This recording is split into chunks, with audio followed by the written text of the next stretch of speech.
Soyez bénis, soyez restaurés. Nous sommes actuellement aujourd'hui à notre moment de jeûne et prière, le FG 21. Pour ceux qui suivent ce moment avec nous, que la force de l'Éternel vous soit accordée. Donc nous sommes dans un temps de prière, dans un temps de jeûne, dans un temps où nous avons laissé à côté le manger et le boire pour nous consacrer à la prière. Donc c'est un bon moment de restauration, de renouvellement, et un bon moment aussi pour recevoir la grâce de Dieu, parce que lorsqu'on se tient dans la présence de Dieu, le Seigneur nous révèle toujours un message, et le Seigneur visite son peuple, et je crois que ce matin, le Seigneur a une bénédiction pour nous. Alléluia. Je voudrais ce matin fortifier le peuple. Et le thème de ma prédication, c'est Dieu est la source. Dieu est la source. Et je crois que quand Dieu n'est pas la source de quelque chose, il y a danger à l'horizon.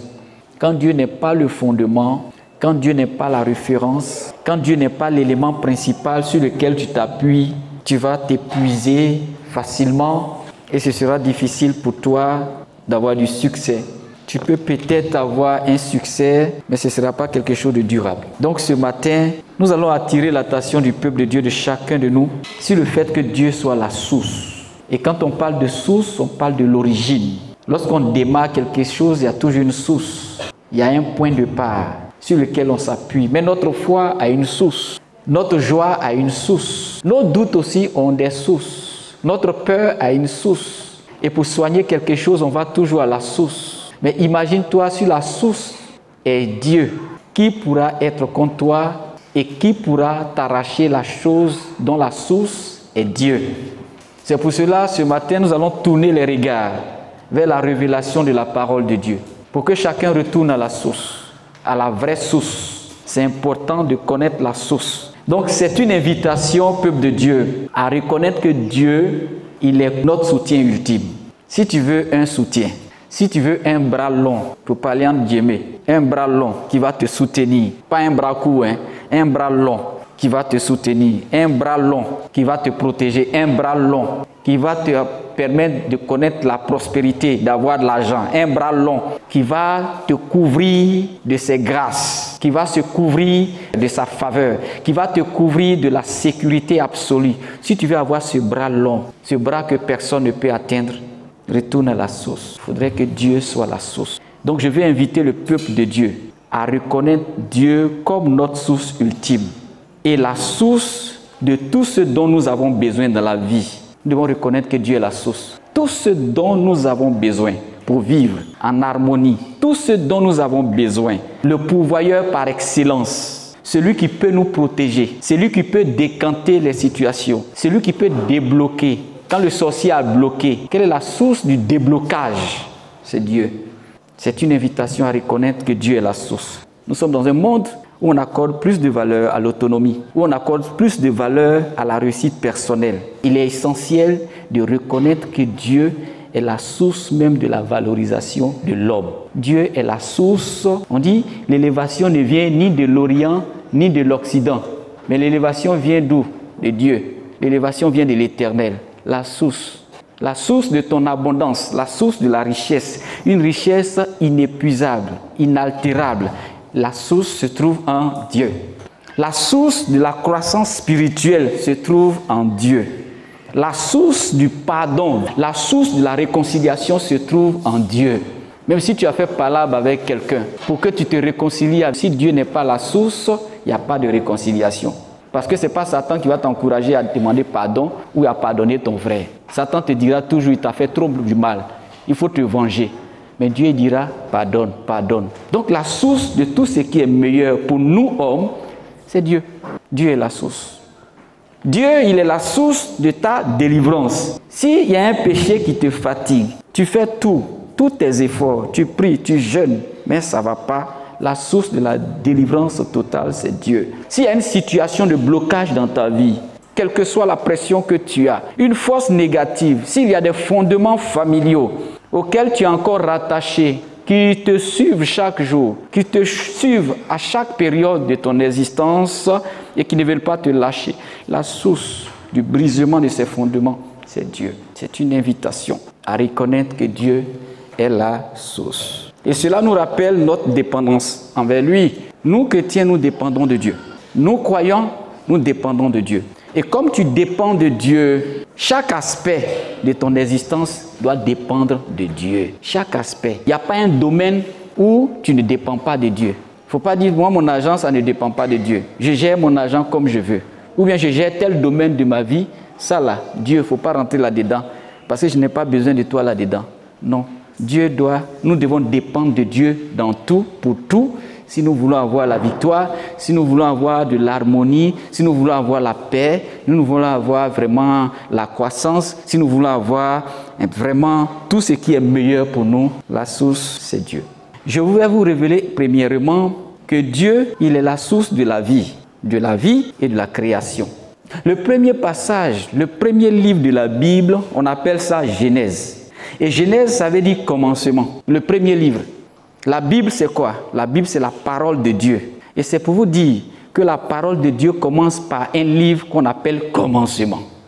Et cette parole commence par le chapitre 1, verset 1, qui dit ceci: au commencement, Dieu créa les cieux et la terre. Dès le commencement, le décor est déjà planté. Dès le commencement, la parole qui sort de la bouche de Dieu, la parole de Dieu à l'homme, au commencement, Dieu créa les cieux et la terre. Pour nous dire simplement que Dieu est la source de la vie et de la création. Dieu a commencé en créant les cieux et la terre. Donc tout ce qui existe, ça trouve son origine en Dieu. Tout ce qui existe. Imagine-toi, les oiseaux, les arbres, voilà, tout, les fleurs, tout ce qui existe trouve son origine en Dieu. L'homme, la femme, les animaux, les poissons, tout ce qui existe trouve son origine en Dieu. Et dans Actes 17, verset 28, Paul nous dit: car en lui nous avons la vie, le mouvement et l'être. Paul révèle que en lui, en qui? En Dieu. En qui? En Jésus, nous avons la vie, le mouvement et l'être. Ça veut dire quoi? Le souffle de vie, c'est issu de la vie divine. Notre existence est issue de la vie divine. Notre force est issue de la vie divine. La source, c'est Dieu. La source de ma résistance, la source de ta persévérance, la source de ta fidélité se trouve en Dieu. Et si tu prends appui sur Dieu, rien ne pourra t'ébranler. Dieu est la source de la vie. Car en lui, en qui? En Dieu, nous avons la vie, le mouvement et l'être. Si tu peux marcher et te tenir sur tes pieds ce matin et prendre toutes les dispositions utiles pour venir à l'église en marchant, la source de la vie, du mouvement et de l'être se trouve en lui. C'est Dieu qui t'a rendu capable de te tenir sur tes pieds. Tu dois reconnaître ce matin Dieu comme la source de la vie. Et tu dois te rappeler que tu dépends de Dieu. Totalement, tu dépends de Dieu. Pas seulement parce que tu respires l'air, mais tu dépends de lui aussi pour le but et le sens de ta vie. C'est pour cela, si tu veux accorder de la valeur à ta vie, si tu veux accorder de l'importance, retourne à la source. Sans cette source-là, le diable pourra te manipuler. Sans que ta source ne soit en Dieu, tu seras perturbé dans la vie. Retourne à la source ce matin. Dieu est la source de la vie et de la création. Rien n'a été créé sans lui. Tout a été créé à partir de Dieu. Et donc, l'humanité doit reconnaître que Dieu est la source. Et si Dieu est la source, il n'est pas la source seulement de la vie et de la création.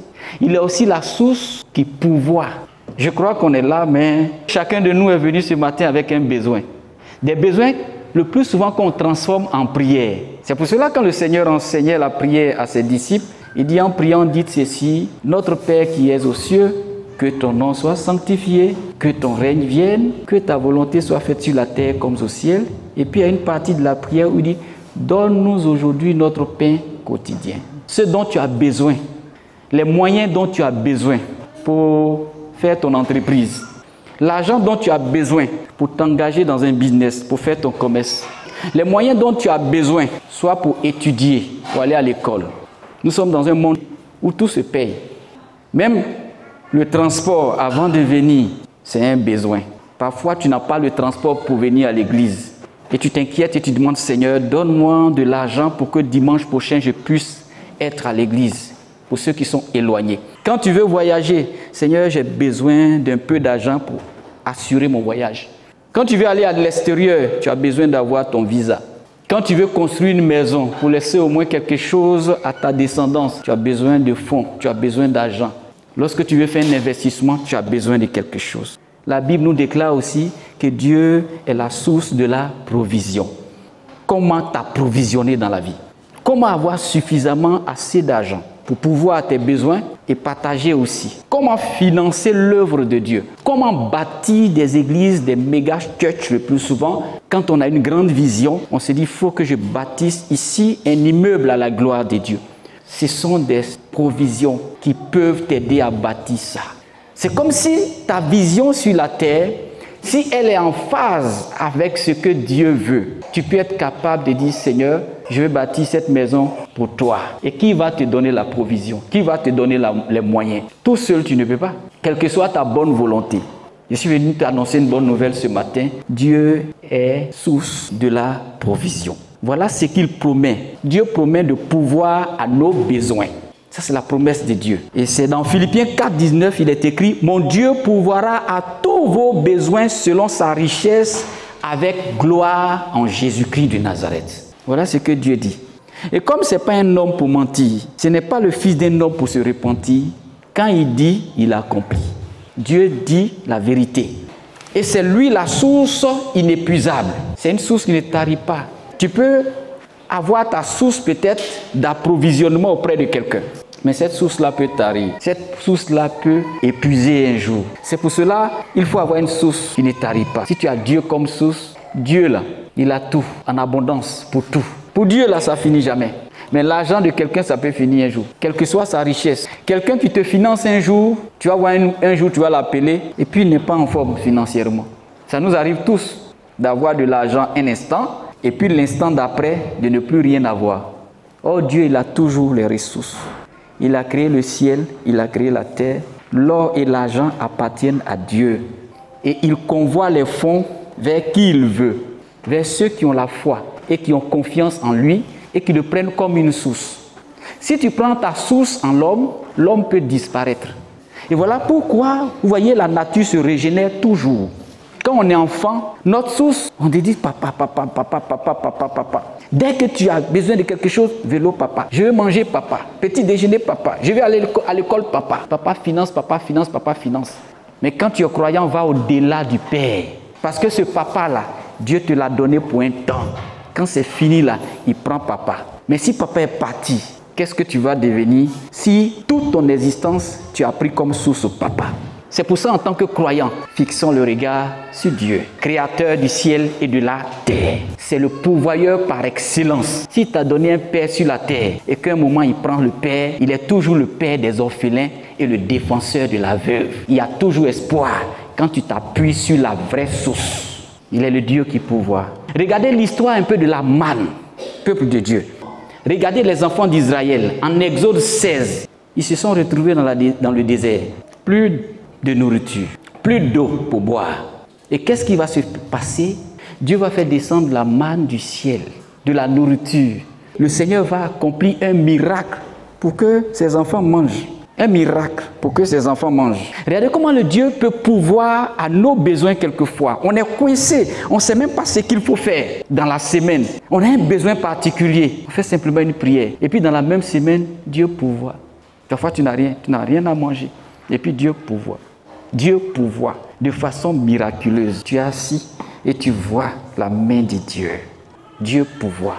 Parfois même Dieu nous fait traverser par des situations pour nous montrer qu'il est toujours Dieu et qu'on ne doit même plus s'inquiéter de quoi que ce soit.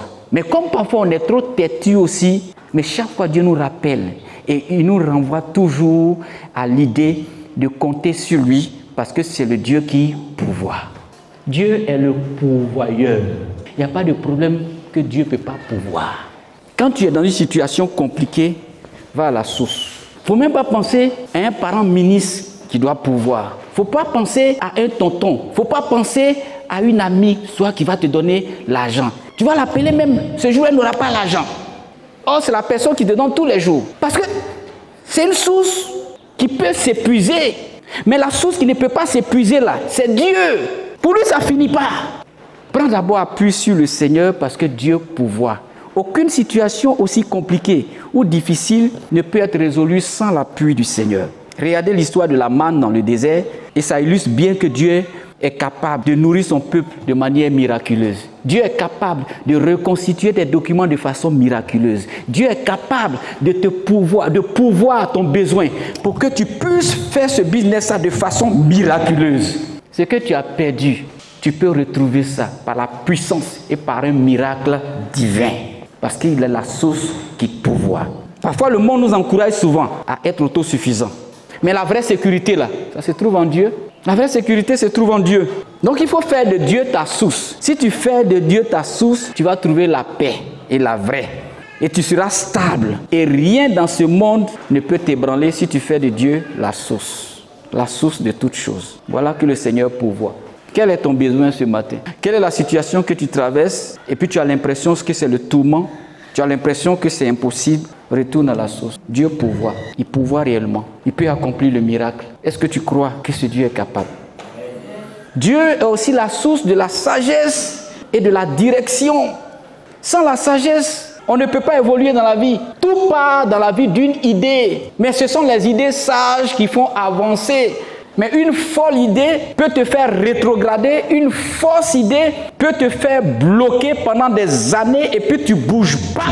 Tu as l'impression que c'est les sorciers qui sont sur toi. C'est parce que tu as pris une mauvaise décision. On a besoin de la sagesse pour avancer. On a besoin de la sagesse pour diriger. On a besoin de la sagesse pour être responsable. On a besoin de la direction. Le plus important, c'est la direction que tu prends, ce n'est pas ta vitesse. Si tu vas, mais c'est une mauvaise direction, ça va te conduire à la mort. Tu vas vite dans la vie, mais tu prends une mauvaise direction. Tu es à 100 à l'heure. Mais où tu vas là, c'est pas bon. Oh, tu vas à 100 à l'heure. Tu cours comme ça. Arrivé là-bas, tu tombes dans le trou. Au bout, c'est le trou. Et puis tu cours vers. Donc, ce n'est pas la vitesse qui compte, mais c'est la direction. Tu peux aller sur une route avec même faible allure, doucement. Mais si où tu vas là, c'est une bonne direction, c'est bon. Mais tu vas vite. Oh, il y a trou devant. La source de la sagesse et de la direction, c'est encore Dieu. En Proverbe 2, verset 6, il est écrit « Car l'Éternel donne la sagesse et de sa bouche sortent la connaissance et l'intelligence. » Le roi Salomon a prié « Donne-moi la sagesse. » Et en plus de la sagesse, Dieu lui a donné de la richesse. Parce que le Seigneur a vu qu'il a touché son cœur, il a touché le cœur de Dieu en demandant la sagesse. Il aurait pu demander l'argent, il aurait pu demander de belles voitures, il aurait pu demander des immeubles, il aurait pu demander de l'or. Mais il a dit, Seigneur, donne-moi la sagesse pour que je sois capable de diriger ton peuple. Et cette prière a plu à Dieu. Dieu veut qu'on demande la sagesse. Sans la sagesse, on ne peut pas aboutir. Et l'Éternel donne la sagesse. Dieu est la source de toute sagesse. Et si on a besoin de direction, de discernement, de la compréhension, il est important pour nous de nous tourner vers Dieu. C'est pour cela, ce temps-là aussi est important pour nous, peuple de Dieu. Le jeûne et la prière, ça nous permet de nous tourner vers Dieu. Ça nous permet de nous réconcilier avec Dieu. Ça nous permet de donner une bonne orientation à notre vie. Je vais t'encourager ce matin. Dieu est la source de la sagesse et de la direction. Il ne faut pas confondre vitesse et précipitation. La direction est plus importante que la vitesse. Si tu cours et que tu vas tomber dans un trou, tu ne vas pas arriver. Or, si tu cours sur un bon chemin, si tu cours sur une bonne direction, c'est bon. Même si tu es lent, que la direction est bonne, c'est bon. Tu vas arriver. Parce que la tortue, même l'escargot qui est lent, et tous, ils ont pu avoir accès à l'arche de Noé. Ils ont pu avoir accès au bateau avant que le bateau ne se ferme par Dieu lui-même, parce que c'est Dieu qui avait la clé. Donc, quelle que soit ta lenteur, si le Seigneur a permis que tu entres dans le bateau, il va attendre d'abord que tu arrives avant de fermer le bateau. Est-ce que tu me comprends? Pourvu que ta direction soit bonne. Mais si tu es lent dans la vie et que tu vas dans une fausse direction, au final, tu tombes dans le trou. Le Seigneur va t'attendre avant de fermer le bateau. Parce que tu es une pelle, parce que tu es la prunelle de ses yeux. Sache-le. Cherchons la bonne direction. Et la source, c'est Dieu. La sagesse, c'est Dieu. L'intelligence, c'est Dieu. Jacques 1,5 nous dit, quelqu'un manque-t-il de sagesse qu'il la demande à Dieu? Peuple de Dieu, tout part d'une idée. Tu veux changer ta situation? Tu veux vivre heureux? Réfléchis dans la prière. Le Seigneur va te donner le discernement. Il va t'orienter vers une idée qui va te rapporter de l'argent. Une idée qui va te créer de la valeur, qui va te permettre de créer de la richesse. Et c'est dans la prière. On s'assoit, on se fléchit genoux devant le Seigneur. Dieu ouvre notre esprit. Parfois, on se prive des choses qui peuvent nous distraire quelquefois pour être en communion avec notre Dieu. Ce n'est pas pour rien. C'est pour ça que je vais t'encourager. Tu as fait le premier pas. La première semaine est finie. Tu vas t'engager dans la deuxième semaine. Si tu n'as pas encore rien vu, c'est pas grave. C'est pas parce que Dieu ne parle pas. Il est en train de préparer des choses. Il ne peut pas tout te montrer. Dans le secret, Dieu est en train de travailler. Et tu verras les résultats après, selon sa volonté. Dieu, source de la force et du réconfort. Parfois, on se retrouve affaibli. Parfois, on a besoin d'un seul mot pour nous remonter le moral. Parce que ceux en qui on a mis notre confiance parfois peuvent parfois nous abandonner. Mais la source de ta force, la source qui pourra remonter ton moral, c'est encore Dieu. C'est encore son esprit. Dieu est notre source de force. C'est Dieu qui donne la force. Et il renouvelle chaque jour notre force. C'est pour ça que quand tu es fatigué, tourne-toi vers Dieu. Parle. Seigneur, donne-moi la force. Prends appui sur sa promesse. Voilà ce que tu as dit en Ésaïe 40. Tu donnes la force à celui qui est fatigué. Seigneur, je suis fatigué. Je me tourne vers toi. Donne-moi la force. Donne-moi la vigueur. Si tu tombes en défaillance, relève-moi, Seigneur. Et David, dans le psaume 23 aussi, a parlé à Dieu. Il a dit, Seigneur, tu es mon berger. L'Éternel est mon berger. Pourquoi? Parce que Dieu le conduit, Dieu le nourrit, Dieu le protège. Reconnais que Dieu peut te conduire dans la vie. Reconnais seulement que Dieu peut te nourrir. Reconnais que Dieu peut te protéger. Arrête de chercher une protection quelconque. Reviens à la source. La vraie protection se trouve en Dieu. Même dans la vallée de l'ombre de la mort, il pouvait dire qu'il ne craint rien. Pourquoi? Parce que Dieu était avec lui. Dans la vallée de l'ombre de la mort, enfant de Dieu, peuple de Dieu, reconnais la présence de Dieu dans tes moments difficiles. Sinon, tu vas traverser ces moments difficiles et ce sont des moments qui vont te ramener à la mort, qui vont te ramener aux anciennes choses, ils vont te ramener à tes vomissements. Mais quand tu reconnais la présence de Dieu dans une vallée de la mort, ça te permet d'avoir la paix, même dans les difficultés. Ça te permet d'avoir confiance, ça te permet d'avoir espoir. Et de l'espoir naîtra ton miracle. Mais sans espoir, tu vas peut-être te pendre. Sans espoir, tu vas peut-être te suicider. S'il y a des personnes qui se suicident, c'est parce qu'elles ne reconnaissent pas la présence de Dieu dans leurs difficultés. Elles se disent que tout est fini pour eux. Or, rien n'est encore fini. C'est maintenant même que ça commence. C'est maintenant même que tu dois activer la puissance de Dieu quand tu es dans les moments difficiles. C'est dans la vallée de l'ombre de la mort qu'on appelle Dieu au secours. Une seule prière. Seigneur, aide-moi. Il viendra à ton secours. C'est un Dieu qui a le cœur. Il aime l'homme. Et sa parole dit en Jean 3, verset 16, « Car Dieu a tellement aimé le monde qu'il a donné son Fils afin que quiconque croit en lui ne périsse point. » Dieu ne veut pas voir ses enfants périr. S'il n'est pas encore revenu, c'est par amour. Parce qu'il ne veut pas perdre beaucoup de personnes. Voyez, s'il vient maintenant là, il y a beaucoup qui ne vont pas aller au ciel. Mais il attend que beaucoup soient sauvés. Il attend que tu te repentes. Il attend que tu retournes à ton premier amour. C'est pour ça qu'il n'est pas encore venu. Sinon, il y a longtemps, il était déjà venu. Imagine-toi si Dieu vient maintenant. Si Dieu vient maintenant. Regarde un peu même dans ta famille. Si Dieu vient maintenant, qui va prendre? Il y a beaucoup dans ta famille qui n'ont pas encore accepté Jésus. Tu peux avoir ton frère, tu peux avoir ta soeur qui n'a même pas encore accepté Jésus. Qui ignore Dieu. Quand on parle de Dieu, non. Il est encore dans le fétiche, il est encore dans le maraboutage, il est encore dans l'impudicité. S'il vient, c'est ton frère, mais il ne va pas rentrer là où tu rentres. Dieu aussi aime ton frère. Il aime aussi ton oncle. Il aime aussi ta soeur. Il aime aussi ton arrière-parent ou bien ton papa, ta maman. Ou bien quelqu'un là-bas qui est sorcier dans ta famille, un proche. Tu reconnais qu'il est sorcier. Dieu aussi l'aime. Dieu veut qu'il soit sauvé. Si le Seigneur tarde, c'est parce que sa parole n'est pas répandue suffisamment encore dans le cœur et que beaucoup d'âmes n'ont pas encore accepté Jésus. Voilà pourquoi il tarde.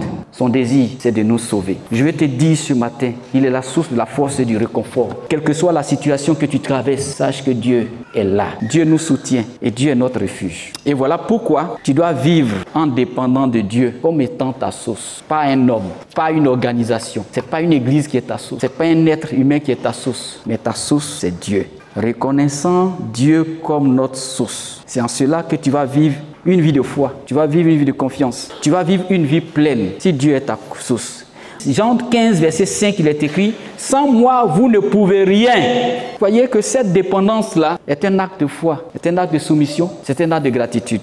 Reconnaître que sans Dieu, tu ne peux rien là, c'est avoir la foi, c'est être soumis à Dieu, c'est être reconnaissant à Dieu. C'est pour ça que nous prions. La prière, le jeûne, la lecture de la Bible, la communion avec Dieu, ce sont des moyens par lesquels on se connecte à notre source. Quand on t'invite par exemple à prendre un moment de jeûne, c'est pour te connecter à la source. Sinon, ce n'est pas parce qu'on veut comme ça vous faire souffrir dans la faim.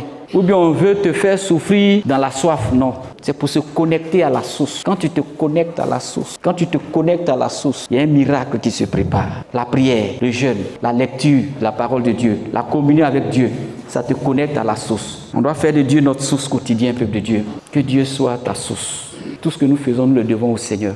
Il dit, appelle-moi le jour de la détresse, je te répondrai et tu me glorifieras. Sois confiant. Cette connexion à la source te donnera de la valeur et le Seigneur opérera des miracles. En lui, on trouve la vie. En lui, on trouve la provision. En lui, on trouve la sagesse. En Dieu, on trouve la force. En Dieu, on trouve le réconfort. Donc, fais de Dieu ta source. Tu ne seras jamais déçu. Courage encore. Tu vas aborder demain la 2e semaine avec cette source. Et le Seigneur va te fortifier. Le Seigneur va te visiter. Le Seigneur va te restaurer. Sois béni. Et que la gloire et la manifestation de sa puissance soient évidentes dans ta vie. Plusieurs exemples. Et les exemples sont légion dans la Bible. Quand on se connecte à Dieu, on reçoit toujours la bénédiction de Dieu. Tu es connecté à qui? On dit le plus souvent, qui s'assemble se ressemble. Si tu es connecté au pourvoyeur, laisse-moi te dire qu'aucun besoin dans ta vie ne va rester sans être pourvu par Dieu. Connecte-toi à ton Dieu. Celui à qui tu es connecté là, c'est ce qui va définir ton succès. Connecte-toi à l'esprit. On le fait par la prière, on le fait par le jeûne, on le fait par la lecture de la parole de Dieu. Parce que sa parole va t'éclairer et son esprit va te donner la bonne direction. Et quand tu as la bonne direction, que tu es dans la bonne direction, au moins tu es sûr d'arriver à bon port. Mais quand c'est la mauvaise direction, au fond là-bas, l'issue est fatale, c'est la mort. Il y a une seule voie qui mène à Dieu, c'est Jésus. Il est le chemin, la vérité et la vie. Les bonnes décisions, on les prend dans la prière. C'est pas quand on est fâché, c'est pas quand on est en colère qu'on prend les bonnes décisions. Les bonnes décisions se prennent dans le calme et la confiance en l'Éternel. Il faut l'onction pour avancer et prendre la bonne direction et prendre la bonne décision. Tu as besoin d'onction, humilie-toi devant ton Dieu. Connecte-toi à l'Éternel. Bon courage à toi. Que le Seigneur et sa sagesse te visitent ce matin, afin que devant toute situation, tu puisses te connecter à Dieu. Il est la source par excellence. Que Dieu te bénisse et que la grâce soit sur ta vie ce matin. Au nom de Jésus. Amen. À l'écoute de la parole de Dieu. Retrouvez-nous sur nos pages Twitter, Instagram et YouTube. Que Dieu vous bénisse.